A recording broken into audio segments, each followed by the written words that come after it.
dear God, I hope the funeral home don't call the Mounties on us. Don't be so foolish, Bill. The Mounties won't arrest you for taking your own mother. I don't know why we're at the likes of this, Dad. Out in a boat at all hours. What was wrong with waking Nan in the funeral home? We don't believe in funeral homes. The two things in life we can count on are death and taxes. Well, the government put the two of them together. Now we got a new death tax.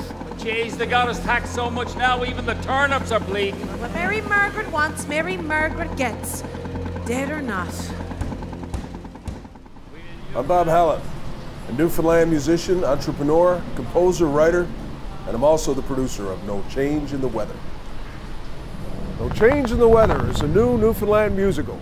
It debuted in the summer of 2019 and toured across the whole country during the summer and fall.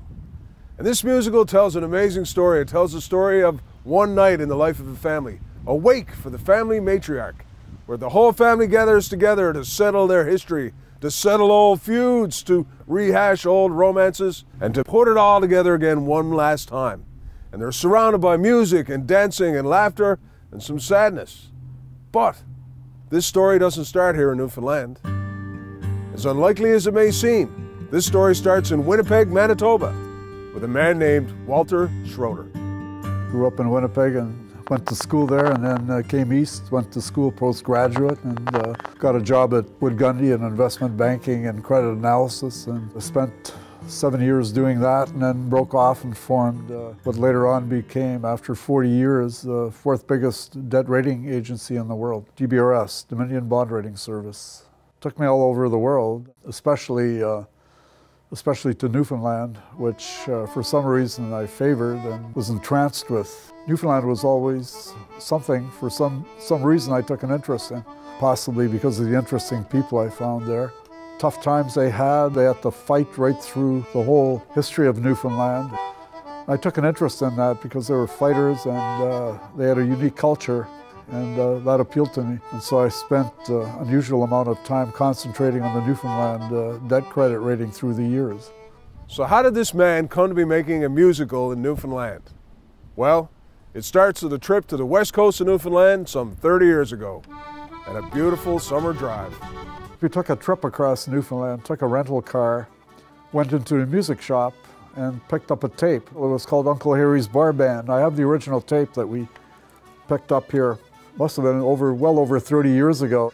We thought, well, we'd get rid of the car and put the tape away and never again see it. When we came home, we put it in our car and used it on the cottage, and it was appealing enough that we never put it away. The other beautiful thing I liked about it was Newfoundland humor. The harmony and the fact that the music almost always told the full story. Because poor as the people were, and isolated as they were, they always had that sense of humor, which I found also quite appealing. From that, got a certain love for Newfoundland folk music.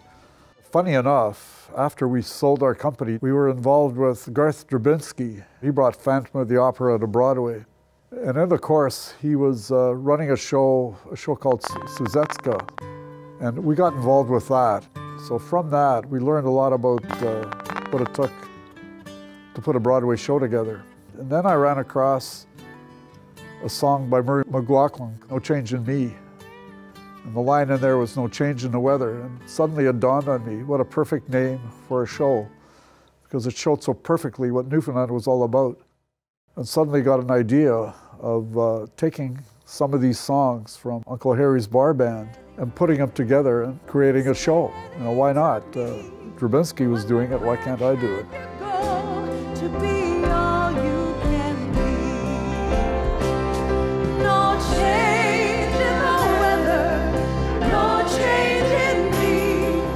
I don't want to leave, but you can live for free. And so this is where I come in. Walter Schroeder approached me and said, I want to make a musical. I want to use the best talent in Newfoundland. I want to bring all these songs together and create something amazing. And I said, well, the first step is we need a playwright. And the best playwright I knew was Bernie Stapleton. I wrote the book for this play, this jukebox musical. I've never worked on a jukebox musical before, which means that you have to shape the story so that the songs make sense within the context of it being a play. And then we had a very specific story we wanted to tell with a very strong message. My challenge was to make it fun and fantastic, but to also keep it interesting and current. So when you're creating a new musical, there's obviously a lot of challenges. You got to marry the songs to the action, to the dialogue, to the characters. But one of the biggest challenges we had in this musical was bringing in all the history. Newfoundland history is very, very complicated, and telling these complicated stories in a musical was not going to be easy. So for our director, Ruth Lawrence, that was going to be job number one. I guess I like to think of things as challenges as opposed to problems or difficulties. It's the way I approach most things. And in some ways, I feel like the history was the biggest challenge because history's messy. We always want to write history down and have books, and it gets interpreted and reinterpreted. And for me, history's a lot messier than that. There's so many sides that go into a story, and I feel like this story that we've uncovered and are presenting as part of this beautiful play is something that a lot of people have never heard before. I was one of them. And so for me, it was the challenge of wrapping my head around new history, new information, and kind of making that all flow beautifully and make it compelling for an audience to hear and actually get that message loud and clear out there. I'd say that was the biggest challenge. And it's so far, it's going well. And we find ourselves writing a musical about the most difficult point in Newfoundland history, the story around the Churchill Falls deal. How somehow Newfoundland ended up getting such a poor hand for that deal, and how Hydro-Quebec ended up making hundreds of billions of dollars. This was not going to be easy. We have the songs, we have the story, we have our wake, we have our characters, and now we've got to bring in Churchill Falls. And we got to tell the story of how Newfoundland maybe actually did the right thing after all.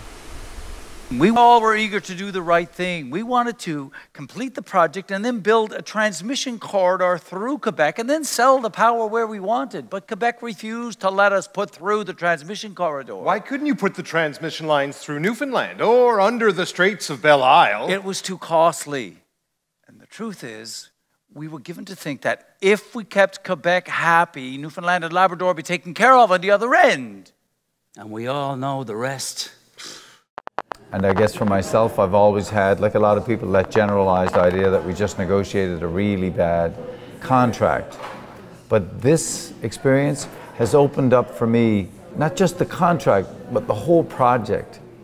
You know, the enormity of that project, the scale of that project, the national scope and importance of that project. And we built that.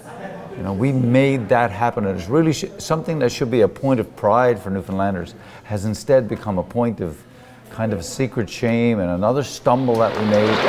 The prime project in this age of developing power, where electricity is the key to both modern production and modern living comfort, was Churchill Falls, a roaring, tumbling, awe-inspiring torrent of water with a power potential far greater than Niagara's. People, I guess, need to remember or understand that this was not negotiated by Joseph Robert Smallwood. This was negotiated by Brinko. Smallwood went over to the British begging for money from lords and bankers to develop Churchill Falls. Fair enough. Lo and behold, Brinko is on the scene, the British Newfoundland Development Company. Brinko is the holding company that owns the Churchill Falls Limited and was formed really to help natural resource development in Newfoundland. Smallwood wasn't really involved. He was at a distance. In fact, he was getting all the information secondhand. There was even a period at one point where the head of Brinko went 5 weeks without briefing Smallwood about what was going on. Now, if you were, that would be the cause of a Muskrat Falls inquiry itself. If that were the case today. He had countless discussions, I'm sure, with Lester Pearson on it. And Pearson convinced Smallwood to take one for the team because Pearson probably was realistic and he was looking at Canada and he was looking at Quebec separation. Pearson didn't have anything against Newfoundland, but he saw the threat from Quebec. So Smallwood gave up Newfoundland's only choice and chance of getting a reasonable contract out of Quebec Hydro, who was the only customer. Because Smallwood and his government didn't have direct hands-on in that negotiation, you might also ask or observe that others are not going to do for you that which you're not willing to do for yourself. That's exactly part of what the play takes on, and I think it succeeds in that. It's worked for me personally, you know, to reflect on that and then to know the intricacies of what happened with the project and to know that we made such a huge sacrifice in order for that project to go through in the manner that it did. We sacrificed so much, and I think there is a plausible argument that we kept the country together through that sacrifice. I think they tried to get the power corridor. I think they wanted it. They knew the difference of that if they, you know, but there's just no way they were going to give it to them, and they had no they had no bargaining chip to come back with. You know what I mean? It was take it or leave it. You know what I mean? It's like an abuse victim. You don't want to admit you were abused like that. So you say, well, no, it's not that, it's something else. It's like, we're going to get this, we're going to get that, right? No, you're not. You're not going to get anything. You were screwed, sir. And, you know, that's where you are now still, unless you're going to acknowledge that and fight back and acknowledge what happened. I was no sooner out of office then they began to raise the hue and cry of the awful contract I had negotiated with Hydro-Quebec, that I had negotiated a terrible contract. I should be ashamed of myself. In fact, some people went a little further and said I almost should be shot. I had no more to do with negotiating that contract than a little child that was born the day bore yesterday. The contract was negotiated and made and signed by Churchill Falls Power Corporation Limited. Their directors negotiated, signed it, signed, sealed, and delivered it with Hydro-Quebec. So I don't know why they thought that this was going to be a cakewalk for them, or this was going to be a boon for Newfoundland, or a lot of, you know, because it wasn't. Even though, like I say, it's better than muskrat. We take a lot. We've put up with a lot. And, you know, I think that's part of the story that we're telling. So yeah, it's about rewriting and rerouting the course of history. History is subject to change. And we think it isn't, you know, because we think, oh, it's gotten written down in a book now, so we can't, that's got to be the way of the world. But I think if you look back historically, especially through the artists are the truth seekers and the artists are the truth tellers. And we've often looked back in history and thought, okay, well, it was written down this way, but the artists tell us something else. It's always been so. And as artists, I think we're going to push this story across the country. I think a lot of people are going to relate to it.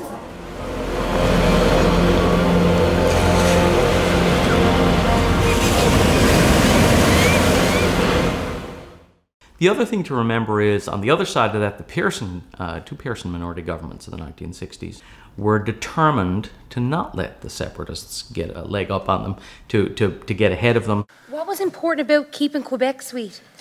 There was a separatist movement at the same time in Quebec in the 60s. The very country could have fallen apart. So the federal government made a choice: the future of Newfoundland and Labrador, or the future of Canada. James, what are you getting on with? Quebec and this and that. We all know the rights of what happened. Oh, no, you don't. See, I've thought about this and meditated on this long and hard. Joey Smallwood, the little man from Gambo, took a big gamble. He agonized over it. The pressure was on from Ottawa. Play nice.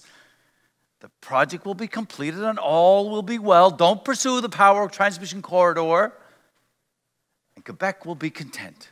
They wouldn't demand a power corridor through Quebec. They wouldn't demand that Quebec do that for Newfoundland because they were afraid of Quebec would rebel, and feelings of Quebec separatism would be, you know, inflamed. But the money they got from Churchill Falls is what gave them the muscle to demand a separatism. That's what gave body to separatism, was Churchill Falls. Quiet revolution was in full swing in Quebec.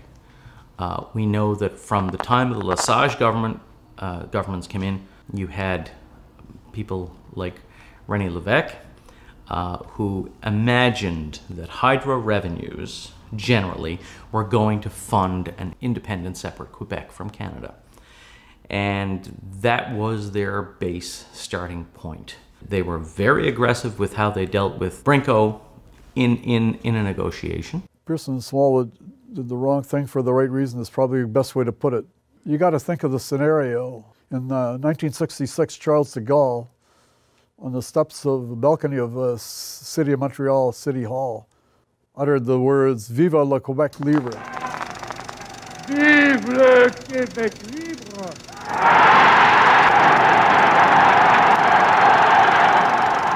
Now, did that mean that the Pearson actually said to Smallwood, "Joe, don't ask me to do that. Don't ask me for a power corridor across Quebec"?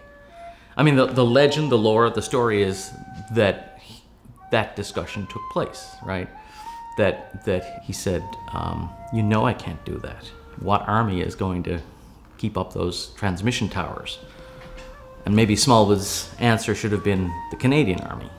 We knew that a clause in the Canadian Constitution gave Newfoundland the right to ask Canada to order Quebec to let us carve out that transmission corridor. All we had to do was ask. Well then, did you ask? We should have done it. We could have done it, but we didn't. All we had to do was ask, and Ottawa would have had to say yes. But we never did so. And so I became the so-and-so. And we were proud, God help us, so proud. We thought that we had paved the way for a united country and that Newfoundland would be lauded for her part in it. You're just digging it deeper, me sonny boy.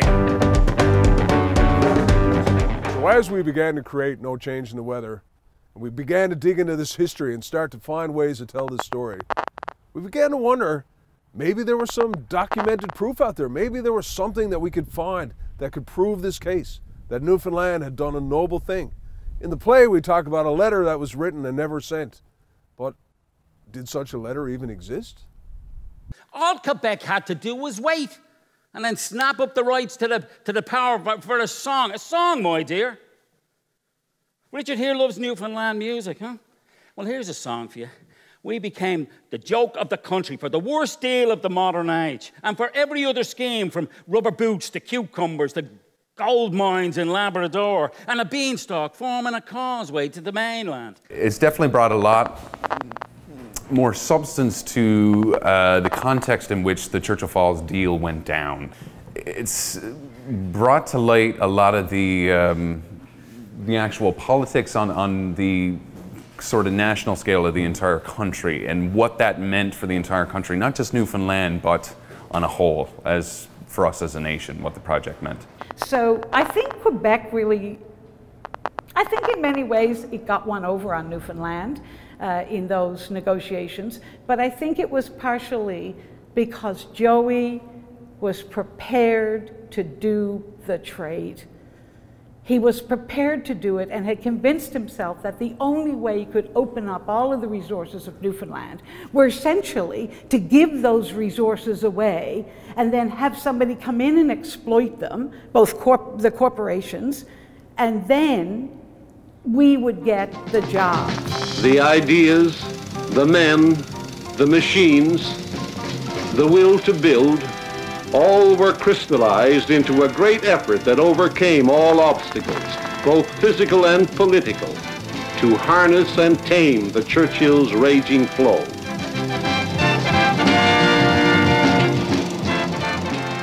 We're in the process of creating this musical, No Change in the Weather. And one of the most important parts of that musical is the story of the letter. A letter written by Joseph R. Smallwood to Lester Pearson, Prime Minister of Canada, asking for Newfoundland's power corridor, asking for Newfoundland's rights under Confederation to be granted, to give us what was rightly ours. Did that letter exist?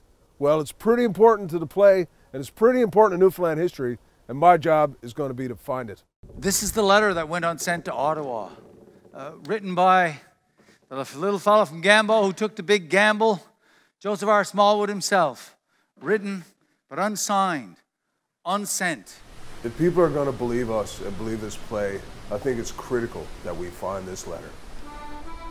We're at the Archives and Special Collections of the Center for Newfoundland Studies at the Memorial University QE2 Library. You know, as part of the No Change in the Weather journey, we've discovered that what we thought happened in and around Churchill Falls wasn't really the case.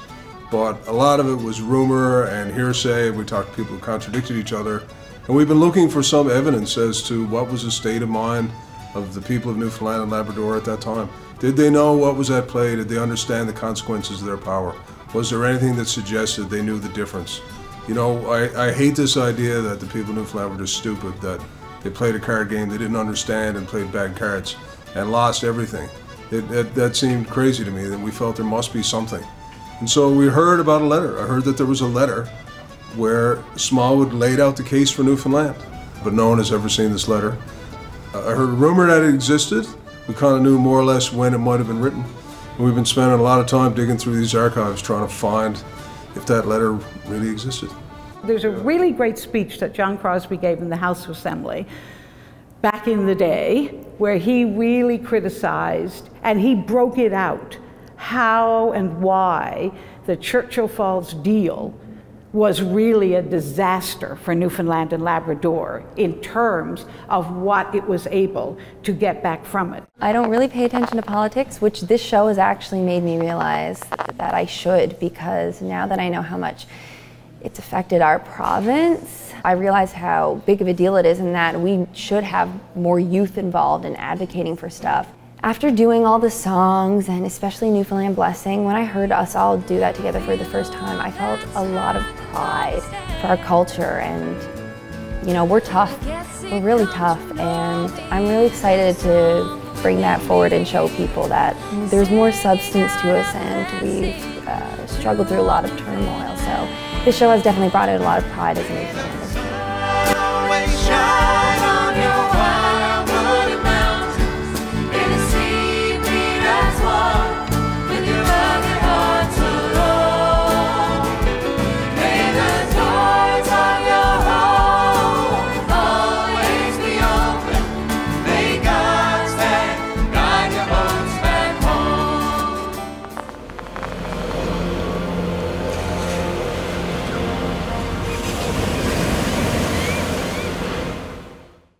So as we started digging into this history, we started wondering how we got here today. And maybe these two things are more connected than we thought. And maybe what happened in Churchill Falls, what's happening in Newfoundland right now, are the same thing. Newfoundland's problem is they probably haven't got any way out. Newfoundland's got so much debt. They're paying $1 billion a year in interest, excluding Muskrat Falls now. That's their structural deficit, so they're borrowing to pay the interest. And if that keeps up, they're going to have to borrow more next year to borrow the interest on the interest, and that's going to keep growing. And the problem is the population is aging. So Newfoundland is going to become an island of old age pensioners. And how do old age pensioners fund themselves? They've got 3 mega projects, one in nickel, one in oil, and one with Muskrat Falls Hydro. They're all ending at the same time. And with that combination, there's going to be a massive cutback here, and there's going to be big pressure on the economy because you've got your 3 major employers for the past 7-8 years, all ending at the same time almost. Newfoundland's going to have withdrawal symptoms at the same time that interest costs are going through the roof. This whole thing is going to come cascading down upon them if they don't watch it. And if the federal government doesn't bail out Newfoundland, and do it soon, it's going to blow out every province in Canada, and they've got no way out, and it's going to get worse unless the feds step in now and help. So on the face of it, the situation in Newfoundland right now is pretty grim. However, Walter Schroeder spent his life learning and understanding how provinces finance themselves, how debt is built, how countries govern themselves. And he has some options for Newfoundland. The option of Newfoundland doing nothing, or Canada doing nothing, just does not exist. Canada's got to do something here, and they got to help Newfoundland. They don't have any out here. So Canada's got 2 choices: pay Newfoundland $31 billion over time for 22 years and give them dignity.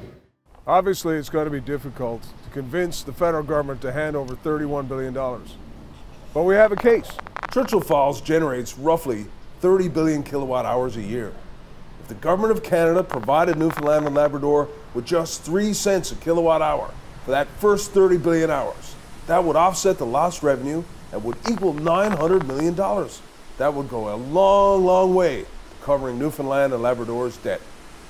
Now, let's also have Canada assume both the provincial and federal portions of the Muskrat Falls debt, because Without the Churchill Falls deal being what it was, that debt wouldn't even exist. That's another $500 million right there. Put those two figures together, and we've got $1.4 billion a year until the Churchill Falls deal expires in September of 2041. That's just $1.4 billion a year. A drop in the hat to the Canadian government, but a sum of money that could save Newfoundland. Well, now that we know how much the country owes us, how do we get them to pony up the big bucks, huh? Direct deposit. There's no such thing as $1 million. They makes that up for something to be talking about. We don't get some help? Amanda's right. We are over the falls in a barrel. There's precedent for it. It was done for Saskatchewan in the 80s, you know. They're robbing Peter and not paying Paul at the moment. Highest unemployment rate in the country. It's not a bailout I want for us. And it's not a transfer payment. And it's not a handout. It's only what's owed. Or have Newfoundland try what is going to be called the nuclear option, which is what Newfoundland would do. And then ask the feds what are they going to do next. Are the feds going to send in the army? Are they going to imprison everybody in Newfoundland? Are they going to shoot somebody in Newfoundland? They're not going to be able to do a thing. They're going to have to absorb it. And that's going to cost them $13 billion. So to do nothing is ultimately going to lead to nuclear option by Newfoundland. So the nuclear option is for Newfoundland to declare insolvency and bring down the entire Canadian financial system. Now people say, hey, provinces don't go bankrupt. They don't. Since Alberta in 1932, nothing goes bankrupt. Not true. The provinces do go bankrupt. Saskatchewan came within an inch. And the fact that nobody knew about it, and it was almost the best kept secret, is no excuse, because if you look at all the provinces, the difference in interest rate that they pay on debt that they borrow is peanuts. The assumption by the market is that the federal government's going to bail out the provinces. So if Newfoundland doesn't get bailed out, there's going to be a horrible increase in interest rates. So if Newfoundland is forced to declare bankruptcy, this has serious consequences for the whole country. The entire Canadian financial system is tied together. The provinces pay very, very low interest rates now because bankers around the world assume that the federal government will backstop this debt. But if Newfoundland is allowed to slide in insolvency and bankruptcy, this is going to bring the whole house of cards down. There's no way that the Canadian government and the other provinces can allow this to happen. Now that factor, which is what Newfoundland gave up and made possible, that the Quebec nationalists couldn't have used that corridor as a means of swaying votes for separation, is a contribution small that Newfoundland made to Canada.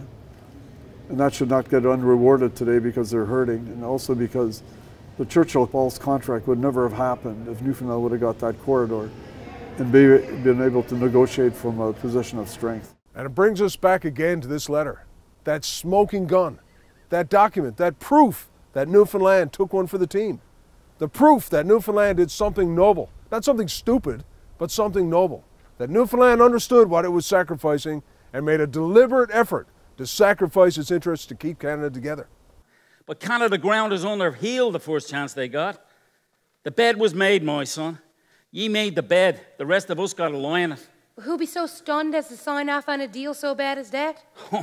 We had a proper cabinet of fools ready to do that. A veritable murmuration of a murder of crows, assisted by my brother here. Smallwood didn't know what he was doing. What was good about Joey Smallwood, the main thing is, when he came in, he had a vision for Newfoundland. He wasn't a very good businessman because much of what he did himself or his own businesses failed. So he wasn't that astute, but he had that vision and he had that big picture idea of giving Newfoundlanders alternatives to fishing, providing them with industrial jobs and a better life. That was the vision, but unfortunately it didn't quite work out that way.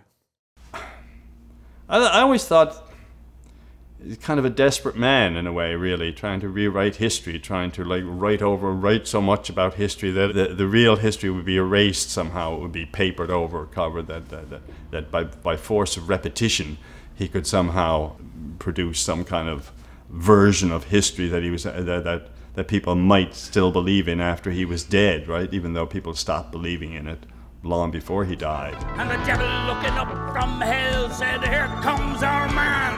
I believe it's Joey Smallwood from St. John's, Newfoundland." wasn't the devil, but Ottawa that got the best of Joey. The devil went away one day, left Joey there in charge. He let out all the prisoners that the devil had in bars. He said, we will hold an election, and the ballots they will tell who will be the leader of the people here in hell. Imagine if he pulled it off. He was a big dreamer, Joey, the biggest. I actually spent a fair bit of time talking to him. He was very open to conversation. I actually just called him up one day. I just said, hey, we're doing a show. It's about you and your impact on Newfoundland and Labrador, and I'd like to come and talk to you. And he said, sure. One of the things I really noticed about Smallwood, though, was his total inability to reflect on the past in any way except a way that positioned him as right. His inability to really discuss or debate resettlement, the Confederation battle, Churchill Falls. You know, he was never able to reflect back with an open mind on any of those things. Yet he was extremely intelligent. It's hard not to reach the conclusion that Newfoundland's troubles all started with this deal in 1967. This deal made by a man whose motivations and ideas and thoughts are very complicated and very, very difficult to understand. So on top of making a musical and getting songs and actors and selling tickets and doing this amazing thing, I gotta dig through the archives. I believe that the letter is out there. I believe that there's proof. So that's why I'm in the archives, digging through news clippings and boxes and folders and envelopes and artifacts, trying to find that one letter that may or may not even exist, but that one letter that may hold the key to why all this happened and why everything went so very, very, very wrong.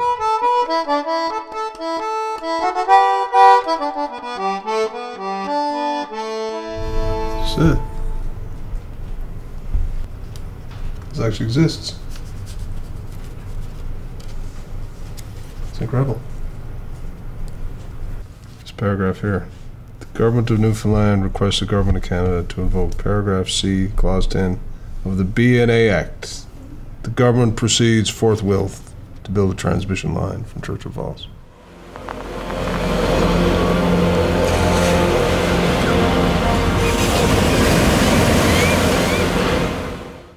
Well, I'm going to ambush you now, if you don't mind. Yeah. So this is a letter that came up in my search for documentary proof. I'll just take 2 seconds just to read it, if you'd like.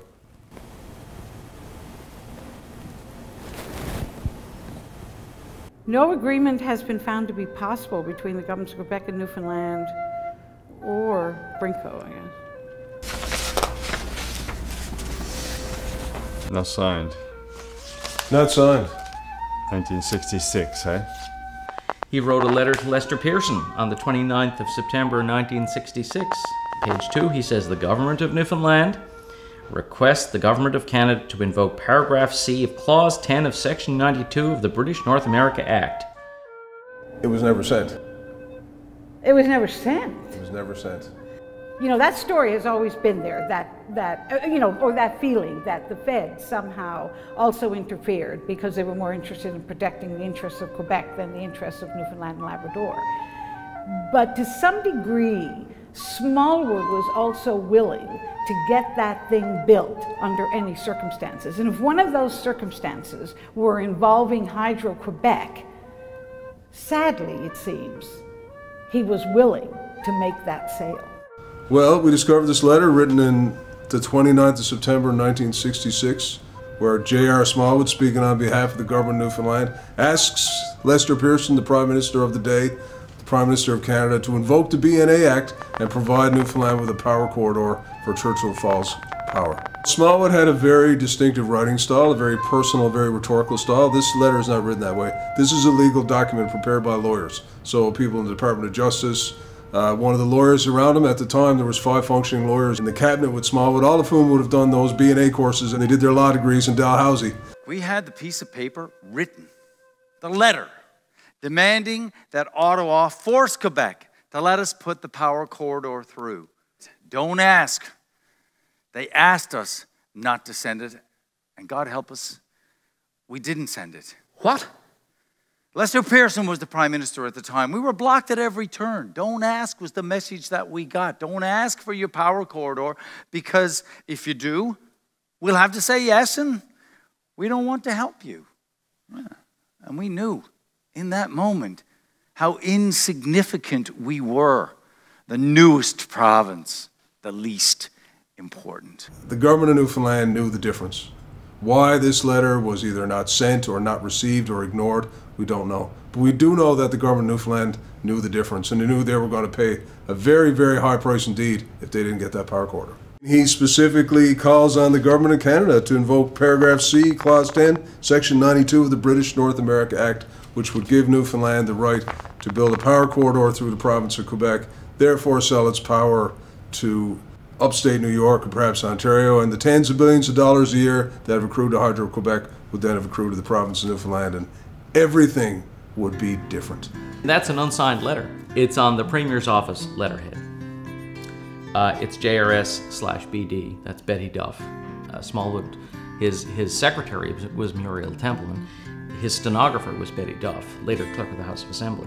So one would assume that there's a full court press at least being contemplated within the government of Newfoundland at this point in time. The problem with this letter, it's written on the Premier's stationery, it's dated. It was actually typed by his own personal stenographer. But the biggest problem with this letter is it's not signed. So we don't know if it was sent. It wasn't signed. It also doesn't say copy as sent or copy. It's just a copy of a letter that exists in his papers. However, we know it exists. And you know, one of the most important things in criminal court is the state of the mind of the accused. What were they thinking about? And that's the difference between murder and accidentally backing over somebody in your car. And we know from this letter something we didn't know before, which is that the government of Newfoundland wanted that power corridor. They asked for it.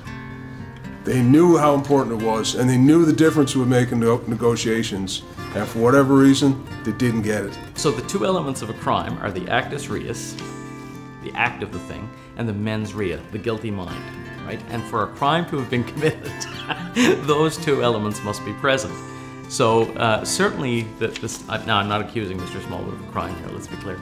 But they certainly did have the mindset, right? What we can't tell is, did they act on this? Like, there's no J.R. Smallwood in under this. And now, let me be also clear. I haven't gone through Lester Pearson's papers in this time period.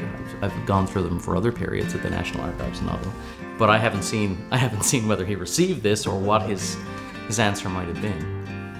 The central idea of No Change in the Weather is that a great wrong was done. And our characters work their way through that. They try to understand what happened. How did this terrible decision get made? And all the bad things that happened in Newfoundland after that. And this letter is what starts it all off. And we don't know what happened. And we probably never will. But we know it exists. And you know, I don't know if this is a smoking gun, but it's a holster and it's a pile of bullets. I had the Coles notes. I really only had the broad strokes of things that I learned in school. Mostly what I knew was sort of gleaned organically from growing up in a family where at least two of my grandparents, one on my mother's side, one on my father's side, had decided long ago that they were not Canadians and that Churchill Falls had been the ruination of the province. And from other people generationally who had gotten lots of work on Churchill Falls back in the day, and so for them they thought that was fine. So I only had the periphery of the story. So the eye-opening thing and the heart-opening thing and the gut-wrenching thing about this is the truth of that story and bringing it to the page and now seeing it lift to the stage. Take one for the team, they said, and we'll see you right. And so we did, and we waited. And here we wait, still waiting for our country to do the right thing. It wasn't that we chose Canada. It was that Canada didn't choose us. But surely if that was true, there would have been riots. You know, like when they closed the fishery down, banging on doors. I mean, surely they didn't turn us away as boldly as that, man. There you have it. And make of it what you will. And I'll leave now, like I said I would. It was a debacle in that there was a really bad deal signed. well, what some people think, I guess, is a really bad deal. And I think the residents of God's Back Pocket in this show collectively feel that there was a bad deal signed. But, you know, as the show progresses, we learn quite a bit about what happened and details of the transaction that maybe people don't know a whole lot about. And it's been very insightful, and it's opened up my mind to exploring the politics of what happened then, not only as a character, but as a person. Canada owes Newfoundland because Newfoundland took one for the team in 1966. Now it's payback time for Canada, because if they don't, there's repercussions, because the other provinces are going to pay a big price because their debt costs are going to rise easily 200 to 300 basis points almost overnight. Canada can't do a thing. What are they going to do? Send in the armies? Hard to tell. They haven't got a choice. They got nothing they can do. Are they going to tax Newfoundlanders? Are they going to imprison them? Or are they going to prevent them from entering Canada? They got no choice. They haven't got anything they can do. Well, we found the letter. We found this amazing piece of evidence, this document that proves the case. It may or may not prove that Newfoundland deserves that money, but what it does prove is that the people of Newfoundland, the people around Joseph R. Smallwood, they knew the difference. They knew how important the power corridor was going to be, and they knew that Canada had the power to give it to Newfoundland if it wanted to. The problem is now, why didn't they send that letter? We don't know. We'll never know why that didn't happen. But we do know that we knew the difference, and that everything that happened was wrong.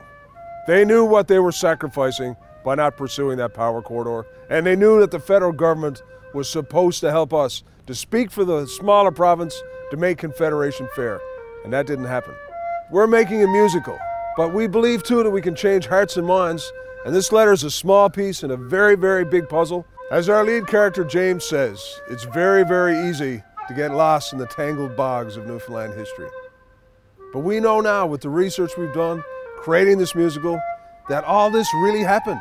Everything in this musical is true. Newfoundland really did go astray in the 1960s. There was a letter written, and now we have a chance to fix it. So we find ourselves singing and dancing for the people of Canada and asking this really simple question. Can Newfoundland be saved? It's not up to us, but there is a solution. I think changing history and changing your fate, it's not the iceberg being calved all at once. It's the little cracks. It's changing people's perceptions, and the convincing, I don't think, has to be done of Newfoundlanders per se, but getting the message out to the rest of the country that it wasn't just our own doing or our own incompetence or inexperience that resulted in a bad deal, that there were other factors at play, and perhaps that we'll be able to generate some goodwill, some sympathy from the rest of the country, and who knows, maybe we will. Well, the change in the weather shows the different stages of Newfoundland. The despair from 1932 to 2006, change in the weather between 2006 and 2014, and then when oil prices collapsed and everything fell apart after 2014, back to no change in the weather. It was just like before. Bad times, good times, and bad times again. You bet. And Newfoundland will have good times if Canada gives them that $1.4 billion through to the year 2041. Newfoundland took one for the team. It sacrificed its interest to keep the country together. And now there's a chance to fix that. Newfoundland is in grave financial difficulty, and it gets worse every day. But Canada is in a position to solve this, to fix this, to change the tangled bogs of history and to make it all right. The question is, will they?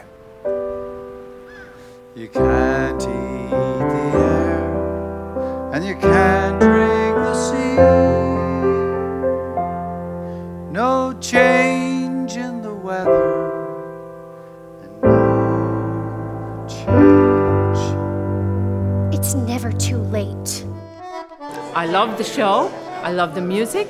The songs were superb. Couldn't pick better songs. It's a fantastic story, and it really tells something that all Canadians should know.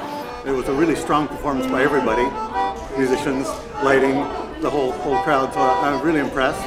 Well, I think it's good for them to learn about people from other provinces. I think there needs to be more exchange of information between provinces. We can all relate to it all, you know, over the years, especially somebody my age, can certainly relate to the Upper Churchill and everything that has transpired since.